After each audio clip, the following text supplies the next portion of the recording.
ओम शांति। ओम ज्ञान मंडली चैनल में आपका स्वागत है। आज हम साप्ताहिक कोर्स का अध्याय 2 की शुरुआत कर रहे हैं। तो आइए सुनते हैं साप्ताहिक कोर्स का अध्याय 2। ओम शांति।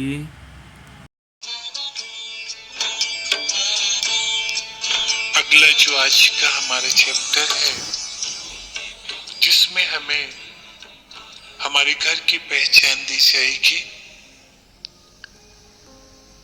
परमात्मा को त्रिलोकीनाथ कहते हैं। त्रिलोकीनाथ अर्थात तीनों लोकों के स्वामी।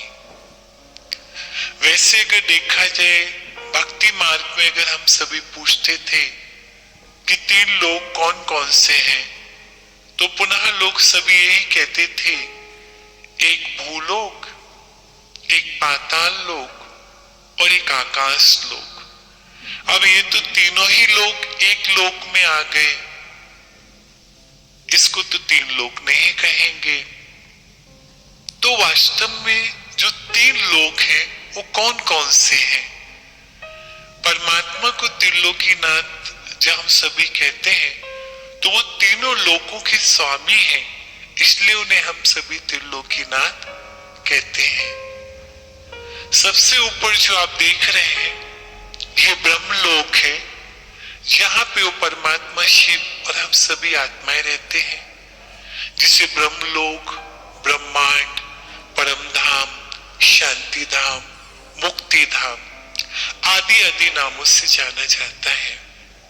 उसके नीचे जो आप देख रहे हैं ये सूक्ष्म लोक है, जहां पे तीन देवता निवास करते हैं, श्री ब्रह्मा, श्री विष्णु और श्री महेश। इसे सूक्ष्म लोक फरिश्तों की दुनिया कहते हैं। इनकी जो काया है वो एक प्रकाश की काया है, क्योंकि यहाँ पर प्रकृति के 5 तत्व नहीं होते हैं, इसलिए यहाँ पर हड्डी मांस का कोई शरीर नहीं होता है, इसलिए इसे सूक्ष्म लोक कहते हैं। उसके बाद जो आप देख रहे हैं नीचे, इसको मनुष्य लोक कहते हैं, भूलोक कहते हैं, आकाश अर्थात ये जो साकार दुनिया है, जहां पे हम सभी आत्माएं उस ब्रह्म लोक से आकर इस मनुष्य लोक में अपना पार्ट प्ले करने के लिए आते हैं।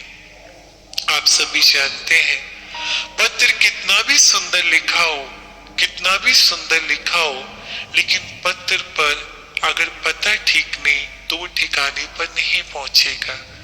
ऐसे कितनी भी भक्ति पूजा पाठ हम सभी कर ले, लेकिन जब तक हमें अपने घर का क्लियर पता नहीं तो हम भी वहां पर नहीं पहुंचेंगे। आप सभी जानते हैं कि जिस प्रकार से आज वर्तमान समय संसार का हर एक व्यक्ति उस परमात्मा की खोज में लगा हुआ है। देखा जाए तो लोग दुनिया में कहते हैं कि भगवान 4 धाम में है, यहाँ जाते वहां जाते हैं, लेकिन वास्तव में देखा जाए तो भगवान जो उनका घर है, जिसे हम सभी लोग कहते हैं परम धाम। आप सभी जानते हैं धरती एक स्टेज है, आकाश व्हाइट हाउस है, सूरज चांद तारे लाइट है, पेड़ पौधे जानवर नदियां, ये सब इसकी डेकोरेशन है। हम सब एक्टर हैं जो सृष्टि रूपी रंग मंच पर अपना पार्ट प्ले करने के लिए आए हैं। हम सभी आत्माएं उस ब्रह्म लोक से इस मनुष्य लोक में किस लिए आए हैं? आप सभी बताएंगे हम सब लोग इस संसार में किस लिए आए हैं? क्या जवाब देंगे सभी? तो पुनः सभी यही कहते हैं कि हम इस संसार में कर्म करने के लिए आए हैं, लेकिन वास्तव में हम इस संसार में सिर्फ कर्म करने के लिए नहीं आए हैं, हम सभी श्रेष्ठ कर्म करने के लिए आए हैं। इसलिए कहते हैं ना, आप सभी जानते हैं कि संसार एक सपना है, वो परमात्मा ही अपना है। जिस प्रकार से आंखें बंद हैं, हम देखते हैं गाड़ी है, बंगला है, धन है, दौलत है, रूप है और शोहरत है। आंख खुली तो कुछ नहीं, वही सब कुछ रियलिटी सामने आ जाती, वही घर है, वही मकान है, वही दुकान है, वही सारा परिवार है। उसी प्रकार से हमारी आंखें खुली हुई हैं, हम सभी देख रहे हैं। क्या देख रहे हैं? परिवार है, धन है, संपत्ति है, सर्विस है, बिजनेस है, खेती है, ये है, वो है। आंख बंद हुई तो कुछ नहीं, बस अंतर इतना है कि वो बंद आंख का सपना है, ये खुली आंख का सपना है। वो जब खुलती है सब टूट जाता है, ये जब बंद होती है सब छूट जाता है। इसलिए कहते संसार एक सपना है, वो परमात्मा ही अपना है। इस सृष्टि रूपी रंगमंच पर हम सभी आत्माएं अपना अपना पार्ट प्ले करने के लिए आए हैं। संसार में जितनी भी मनुष्य आत्मा है सब एक्टर हैं और परमात्मा डायरेक्टर है। लेकिन होता क्या है, हम कई बार एक्टर की जगह डायरेक्टर बनने की कोशिश करते हैं, एक दूसरे को डायरेक्शन देते हैं, तुम ऐसा क्यों करते हो, वो वैसा क्यों करता है, इसको ऐसा नहीं करना चाहिए।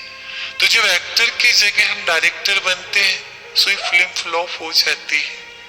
इसलिए हम सब एक्टर हैं, परमात्मा डायरेक्टर है। हमें जो पार्ट मिला हुआ है उसे अच्छे ढंग से हमें प्ले करना है। इसलिए हम लोग कहते हैं ना, नाटक।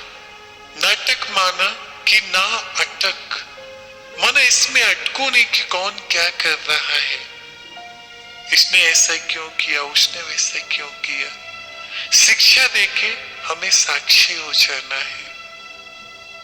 ये बात जब हमारी बुद्धि में रहती तो हम लोग नाराज नहीं होते एक दूसरे से, और नाराज वो होते हैं जो इस राज को नहीं जानते हैं। तो परमात्मा ने हमें सारा राज बताया कि बच्चे संसार एक नाटक है जहां पर हम सभी आत्माएं अपना अपना पार्ट प्ले करने के लिए आए। ये बात जब हमारी बुद्धि में रहती है तो इस संसार में रहते हुए हम बहुत अच्छी तरीके से अपने पार्ट को प्ले कर सकते हैं।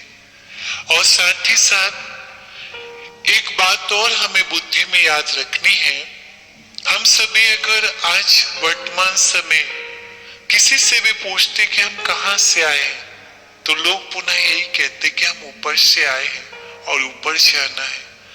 ऊपर से आए हैं और ऊपर जाना है, इसका मतलब क्या होता है? तो जिस प्रकार से अगर हम बाहर कहीं घूमने के लिए जाते हैं, बॉम्बे हम घूमने के लिए गए, वहां पर अगर कोई हमसे पूछता है कि आप कहां से आए हैं तो हम कहेंगे यूपी से आए हैं।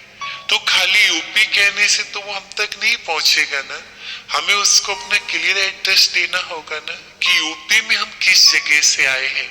तो उसी प्रकार से आज अगर हम किसी से पूछते हैं कि भगवान कहाँ है और हम सब कहाँ से आए, तो लोग पुनः ये कहते हैं कि हम ऊपर से आए हैं और हमें ऊपर जाना है। ये कोई क्लियर एड्रेस तो नहीं हुआ ना, हम वहां तक तो नहीं पहुंच पाएंगे। इसलिए परमात्मा हम बच्चों को यही कहता है कि बच्चे तुम जिस घर से आए उस घर का नाम है परम धाम। लेकिन हुआ क्या, जिस प्रकार से लोगों ने क्या कह दिया कि ब्रह्म ही ईश्वर है, लेकिन वास्तव में अगर देखा जाए तो ब्रह्म ईश्वर नहीं है, ब्रह्म में ईश्वर है। जिस प्रकार से एक कमरा है तो कमरे में अगर एसी है तो हम क्या कहेंगे, कमरा एसी है या कमरे में एसी है। जैसे एक गाड़ी जा रही है तो जब वो गाड़ी रास्ते से जा रही होती है तो हम कहते हैं एयर कंडीशन गाड़ी जा रही है। तो गाड़ी एयर कंडीशन है या गाड़ी में एयर कंडीशन है? कमरा एसी है या कमरे में एसी है? राइट? तो अब आप ये बताइए कि कमरा एसी है, कमरे में एसी है, तो क्या जवाब देंगे? कमरे में एसी है। गाड़ी एयर कंडीशन नहीं है, गाड़ी में एयर कंडीशन है। उसी प्रकार से जो परमात्मा है, प्रेम का सागर है, आनंद का सागर है, सुख का सागर है। तो जो परमात्मा आनंद प्रेम और जो सुख का सागर है वो उस परम धाम, उस ब्रह्मांड, उस ब्रह्म लोक में रहता है। तो जब वो उस ब्रह्म लोक में, उस ब्रह्मांड में रहता है, तो उसके उस गुणों और शक्तियों का प्रभाव पूरे ब्रह्मांड में होता है। तो जब उसके गुणों और शक्तियों का प्रभाव पूरे ब्रह्मांड में होता है, तो जिस प्रकार से बड़े बड़े साधु संत महात्मा आदि जब ध्यान में उस ब्रह्म लोक में गए, है ना, या जब उन्होंने समाधि ली और समाधि लेने के बाद उस ब्रह्म में जब वो समा गए, तो जब वहां पर वो लोग पहुंचे ब्रह्मलोक में, तो उन्हें संपूर्ण ब्रह्मांड में आनंद, प्रेम, सुख, शांति की अनुभूति हुई। और जब उन्हें उस चीज की अनुभूति हुई तो वो पूरे में घूमते रहे। तो ब्रह्मांड तो बहुत बड़ा है, तो जब वो पूरे में घूमते रहे तो परमात्मा का तो छोर वो पा नहीं पाए, क्योंकि भगवान ने कहा है कि जब मैं इस सृष्टि पर आता हूँ तो स्वयं आकर मैं अपना परिचय देता हूँ। तो संपूर्ण ब्रह्मांड में घूमने के बाद उनको ईश्वर की प्राप्ति तो नहीं हुई, और वो आनंद, प्रेम और सुख की अनुभूति जब उन्हें होती रही तो उन्होंने क्या कह दिया, ब्रह्म ही ईश्वर है। लेकिन ब्रह्म ईश्वर नहीं है, ब्रह्म में ईश्वर। जैसे एग्जाम्पल दिया ना, कमरा एसी नहीं, कमरे में एसी है तो उसका प्रभाव पूरे कमरे में है ना, ऐसे ब्रह्म ईश्वर नहीं है, ब्रह्म में ईश्वर है। राइट? तो इस चीज से स्पष्ट हो जाता है कि परमात्मा उस ब्रह्मांड में रहता है जो संपूर्ण सृष्टि का मालिक है। इसलिए परमात्मा को त्रिलोकीनाथ कहा जाता है। और साथ साथ में आज अगर वर्तमान समय देखें तो इस संसार में 3 प्रकार के लोग होते हैं। एक वो होते हैं जो इस संसार में सोचते कि हे प्रभु हमें इस दुनिया से उठा लो, यहाँ पे बहुत दुख है, अशांति है, लड़ाई झगड़ा है, मार काट है, हे प्रभु हमें इस दुनिया से उठा लो और एक बार प्रभु आप हमें अपने पास बुला लो तो दोबारा हमें यहाँ कभी नहीं भेजना। एक इस प्रकार के लोग होते हैं। दूसरे वो होते हैं जिस संसार के साधन सुविधाओं में इतने डूबे हुए हैं इस संसार के सुख भोगने में कि उनको अगर जरा सी भी बीमारी होती, तकलीफ होती तो मौत से वो डरते हैं और परमात्मा से कहते हैं कि प्रभु हमें कभी नहीं उठाना, हमें तो यहीं रहना है। अमर होने का अगर वरदान मिल जाए तो सबसे पहले तो वही मांगे। लेकिन उसके साथ साथ तीसरे वो प्रकार के लोग होते हैं जो सोचते हैं कि हम जाएं और आएं। तो एक वो जो सोचते हैं कि एक बार जाएं तो दोबारा ना आए, एक वो होते जो सोचते हैं कि हम यहीं रहें, हम वापिस न जाएं, और तीसरे वो होते जो हम आए और जाएं। तो अच्छा आप बताइए उन तीनों में से आप किस डिग्री के हैं? आप अपने को किस क्वालिटी में समझते हैं? बताइए आप सभी हाथ उठाएं कि हम किस क्वालिटी के हैं। यही रहना चाहते हैं या जाना चाहते, दोबारा नहीं आना चाहते हैं, या आना और जाना चाहते हैं? राइट? तो इसमें आप एक बात समझ लीजिए, अगर हम सोचे कि हम वापिस वही जाएं, दोबारा नहीं आए, ये नहीं हो सकता। अगर हम सोचे हम यही रहें, वापिस ना जाएं, ये भी नहीं हो सकता है। इस संसार का खेल है, हमें आना है और जाना है। इसके लिए एक छोटा सा एग्जाम्पल देते हैं। एक 3 माले की बिल्डिंग थी, वहां पर एक बच्चा अपने पिता के साथ खड़ा हुआ था और वहां पर जब वो नीचे देखता है कि बहुत सारे बच्चे वहां पर एक प्लेग्राउंड में खेल रहे हैं, तो वो बच्चा अपने पिता से कहता है कि पिताजी मुझे भी खेलने के लिए जाना है। पिता उसका उस बच्चे को कहता है कि बेटा तुम वहां खेलने के लिए मत जाओ, तुम अगर खेलने के लिए जाओगे तो तुम्हारी हार भी होगी, जीत भी होगी, है ना, तुम्हें दुख भी मिलेगा और बहुत सारे बच्चे जब इकट्ठे होंगे साथ में खेलोगे, गिर गए तो चोट लगेगी तो दुख होगा। लेकिन वो बच्चा नहीं मानता है, कहता नहीं मैं तो जाऊंगा। तो बच्चा ऊपर से आता है, नीचे प्लेग्राउंड में खेलता है। शुरू में तो उसे बड़ा अच्छा लगता है, लेकिन जैसे जैसे और बच्चे आते जाते हैं, साथ में काफी भीड़ भाड़ हो जाती है, बच्चे को खेलते खेलते उस गिर जाता है और चोट लग जाती है। अब वो रोने लगता है। फिर पिताजी को बुलाता है कि पापा पापा।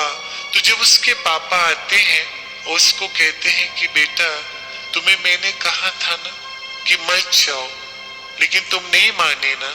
तो बेटा कहता है अपने पापा से कि नहीं नहीं, आपने बिल्कुल सही कहा था, अब मैं दोबारा यहाँ पे नहीं आऊंगा। ये लोग बहुत गंदे हैं, ये लोग बेईमानी करते हैं, ये लोग किसी को कुछ समझते नहीं हैं, है ना। मैं अब दोबारा नहीं आऊंगा। ऐसे पापा से प्रॉमिस करके चला जाता है वापिस। जब ऊपर जाता है, दूसरा दिन होता है, फिर बहुत सारे बच्चे उस प्लेग्राउंड में खेलने के लिए आते हैं। फिर वो ऊपर से देखता है। तो अब आप ही बताइए कि वो बच्चा आएगा या नहीं आएगा? क्या जवाब देंगे? आएगा या नहीं आएगा? बताइए, आएगा ना। इससे स्पष्ट होता है कि बच्चे का मन मानने वाला नहीं है। ऐसे हम भगवान के घर में रहते हैं, हम यही कह के जाते कि दोबारा हम इस संसार में नहीं आएंगे, यहाँ बहुत दुख है, बहुत अशांति है। ऐसे कह के हम जाते हैं, लेकिन फिर जब संसार का खेल शुरू होता है तो फिर हमारा दिल होता है कि हम फिर जाएं।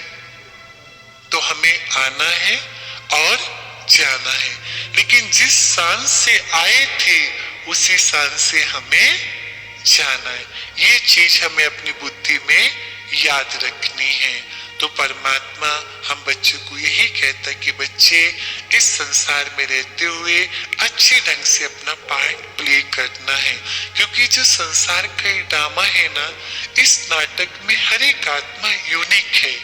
जैसे हम आपसे पूछते हैं आज संसार में कितने अजूबे हैं, कितने अजूबे हैं संसार में, तो क्या जवाब देंगे? कितने अजूबे हैं? 7 अजूबे हैं, 8 अजूबे हैं, कितने अजूबे हैं? तो जिस प्रकार से कहते हैं आगरा का ताजमहल है, दिल्ली की कुतुब मीनार है, चीन की दीवार है, जो चीज एक है दूसरी नहीं है उसको अजूबा कहते हैं ना। तो अच्छा आप एक चीज बताइए कि संसार में आज 700-800 करोड़ लोग हैं, राइट? तो 700-800 करोड़ लोग जो इस संसार में हैं, उसमें से हम भी एक हैं, बरोबर है ना। तो हम आपसे पूछते हैं कि जो संसार में इतने 700-800 करोड़ हैं, आप जैसा दूसरा कोई होगा इस संसार में? आप जैसा फीचर, आप जैसा फ्यूचर, आपके जैसा वॉइस, आपकी जैसी नेचर किसी दूसरे की होगी? नहीं हो सकती ना। तो आप जैसा जब इस संसार में दूसरा कोई नहीं, तो आप अपने आप में क्या हो गए? एक अजूबा हो गए ना, एक इम्पोर्टेंट हो गए ना। तो इस सृष्टि पर हर एक आत्मा की अपनी वैल्यू है। हम लोग भोजन बनाते हैं, 80 रुपीज किलो अगर हम उसमें ऑयल डालते हैं तो 8 रुपए केजी सॉल्ट भी तो डालते हैं ना। अब ये तो नहीं है कि 80 रुपए किलो वाला हमने उसमें तेल डाल दिया तो 8 रुपए किलो वाला नमक क्यों डाले, ऐसा तो नहीं है ना। तेल का अपना महत्व है, नमक का अपना महत्व है। पेचकस का काम पेचकस करेगा, पिलास का काम प्लास करेगा। उसी प्रकार से इस संसार में हर एक आत्मा की वैल्यू है। सभी संसार की मनुष्य आत्माएं बहुत विशेष हैं, इसलिए परमात्मा जब हम सभी आत्माओं को देखता है तो हर एक आत्मा की विशेषता देखता है। तो इस संसार में रहते हुए इस बात को जब हम बुद्धि में रखेंगे तो हमारे जीवन बहुत ऊंचा और श्रेष्ठ बन जाएगा। लेकिन लास्ट में अगर हम ठीक से नहीं चले तो क्या कहते हैं, न मंदिर का पता होगा न मस्जिद की बिना होगी, न मंदिर का पता होगा न मस्जिद की बिना होगी, जमी तावीर की होगी समा फौलाद का होगा, आदम तख्त पर होगा और खुदा इंसान पर होगा। अब आप बताइए उस टाइम आप क्या करेंगे?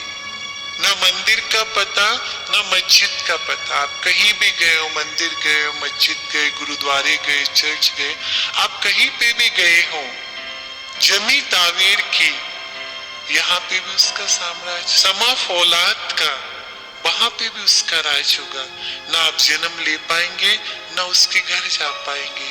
आदम तख्त पर, अर्थात वो ब्रह्मा, पिता श्री ब्रह्मा तख्त पर होंगे, खुदा इंसाफ पर। उस टाइम तो आपके कर्मों का हिसाब किताब लिया जाएगा ना। इसलिए प्यारे भाइयों और बहनों, इस संसार में हम सभी आत्माओं को श्रेष्ठ कर्म करना चाहिए। इस रंगमंच की हमें शोभा बढ़ाना चाहिए और साथ ही साथ बुद्धि में ये याद रखना चाहिए कि संसार में हम एक मेहमान हैं। इसलिए कहते नहीं, जो अपने को समझेगा मेहमान वो बन जाएगा महान। तो ये संसार हमारा गेस्ट हाउस है और परम धाम हमारा रेस्ट हाउस है। ओम शांति।